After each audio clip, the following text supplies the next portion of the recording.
Baik, Assalamualaikum warahmatullahi wabarakatuh. Kita lanjutkan topik kuliah daring untuk mata kuliah metode penelitian manajemen dan bisnis,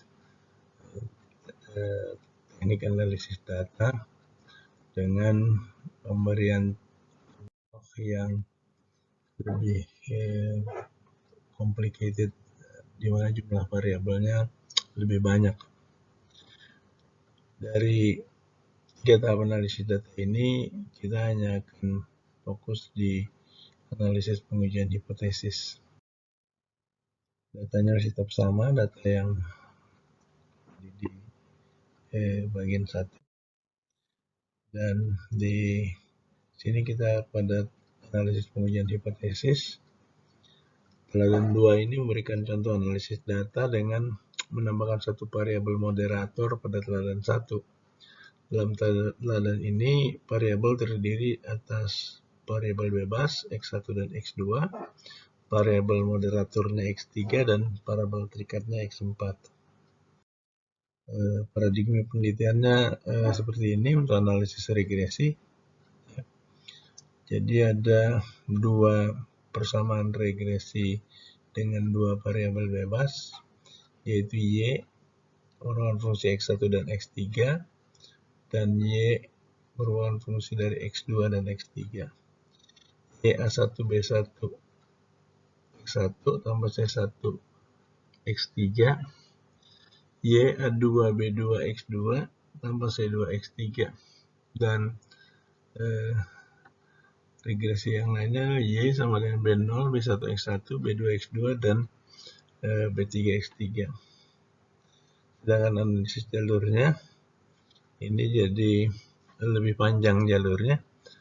Ini ada 3 pengaruh langsung, P41, P42, dan P43, serta 2 pengaruh tidak langsung, P43, P31, dan P43, P32.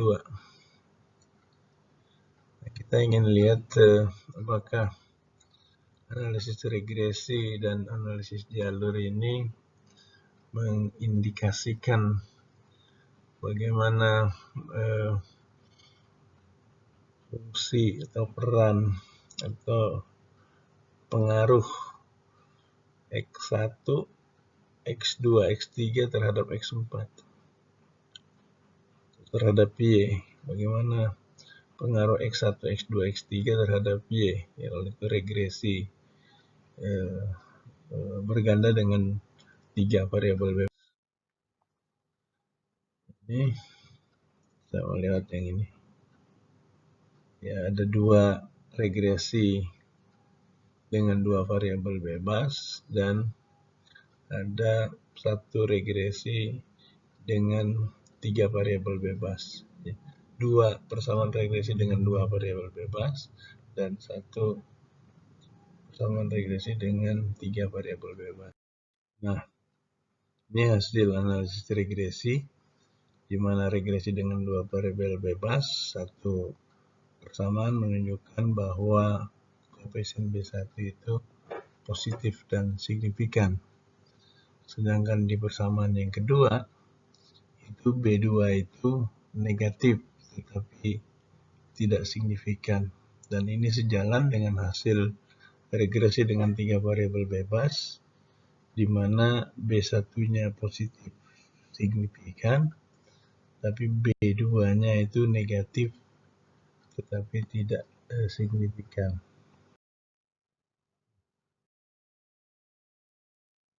Setelah koefisien korelasi kita peroleh, maka dengan mensubstitusikan koefisien-koefisien tersebut ke dalam persamaan jalur dan menyelesaikannya secara simultan, kita akan peroleh koefisien-koefisien jalur yang dimaksud.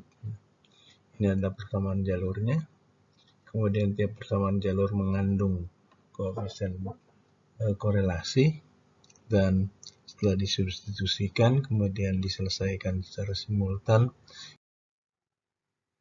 Ini hasil analisis jalur. Dari situ kita bisa lihat koefisien jalur untuk P31, P32, yang P41, P42, dan P43. P41 itu yang warna merah 0,848 itu pengaruh langsung X1 terhadap X4.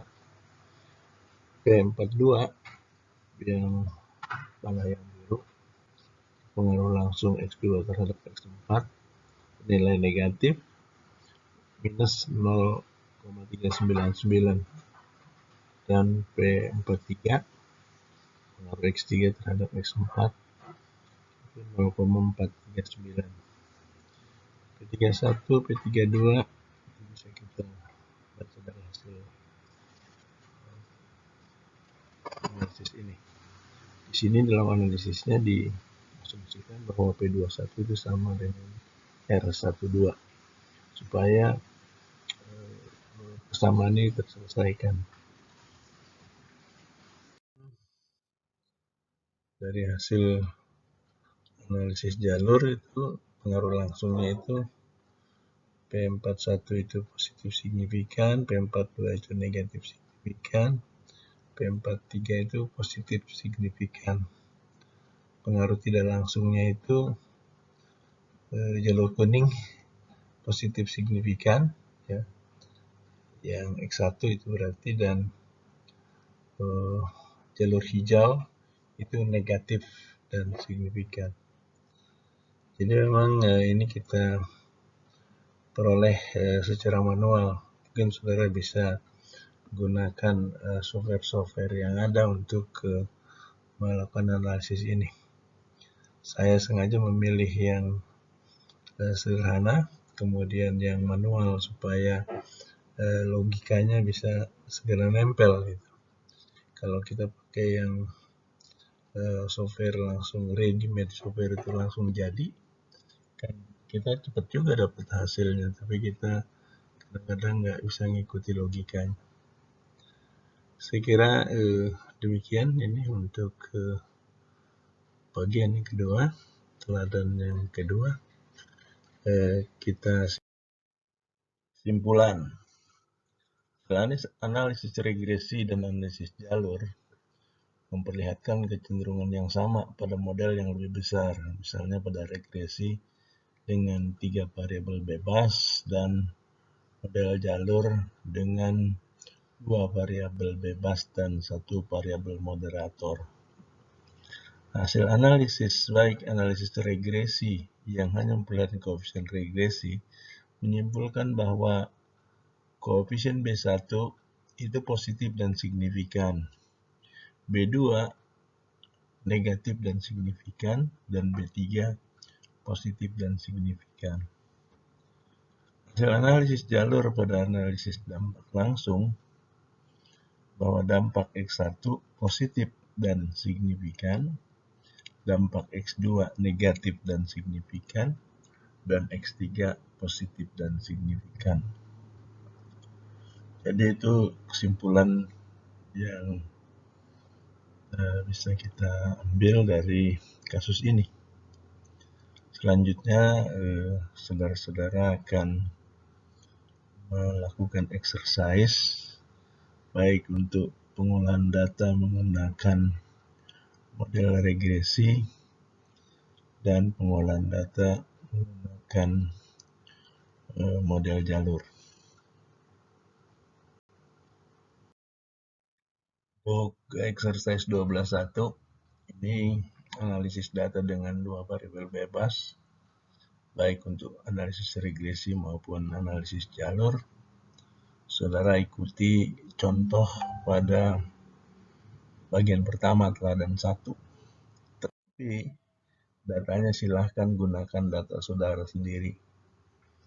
Bisa saja data imaginar atau berambil dari sumber lain. 3 variabel dengan sampel minimum 30 responden.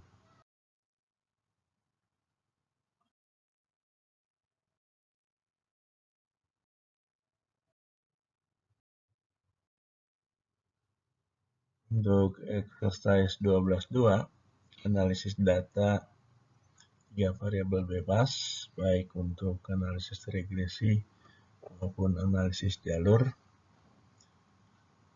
sama dengan 12.1.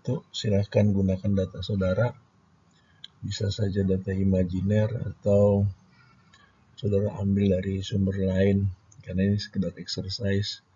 4 variabel dengan 30 responden. Untuk analisis regresi itu akan ada 2 model regresi dengan 2 variabel bebas dan 1 model regresi dengan 3 variabel bebas. Untuk model jalur itu kita pakai model jalur yang 2 variabel bebas tambah 1 variabel moderator. Ini sama persis lah seperti di teladan 2 ya. Untuk saudara lakukan exercise atau latihan. Saya tidak mewajibkan untuk saudara mengumpulkan exercise ini, tetapi jika ada hal-hal yang kurang dipahami, silahkan ditanyakan di kolom komentar. Kolom komentar aja, jangan di jalur yang lain. Saya kira itu yang untuk pertemuan kali ini, dan dari saya tinggal satu lagi pertemuan pekan depan, itu terkait dengan bagaimana saudara akan menyusun gagasan penelitian saudara. Terima kasih. Assalamualaikum warahmatullahi wabarakatuh.